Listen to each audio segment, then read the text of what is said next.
काय काय नाही गावात चाललो होतो उत्पन्नाचा दाखला काढायला. आता सरकार एवढ्या छान छान योजना काढतंय, म्हटलं कागदपत्र काढून घेऊ. वा मस्त आहे का तुम्हाला नाही काय कधी अशी योजना? योजना. अहो किती योजना आल्या आणि किती योजना गेल्या. मी याला माझ्यासारखा शेतकरी जिथे होता तिथंच आहे. काही बदल नाही. का बरं असं? तुम्ही बघा ना, सरकारला बहीण लाडकी झाली, सरकारला भाऊ पण लाडका झाला, सरकारला सगळे लाडके, पण सरकारला शेतकरी मात्र सावत्र झाला. शेतकऱ्याला सावत्र सारखी वागणूक देऊ राहिली.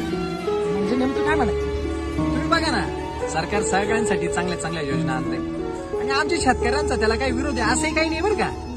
आमची माफक इच्छा आहे हो की आमच्या शेतमालाला चांगला भाव मिळावा. अहो औषधांचे भाव काय वाढून गेले, खतांचे भाव काय वाढून गेले, मग आमच्या शेतकऱ्याला काही शिल्लक राहत नाही. म्हणायला आता फक्त शेतकरी जगाचा पोशिंदा झालाय. बघा आता तुम्हाला काय वाटतं.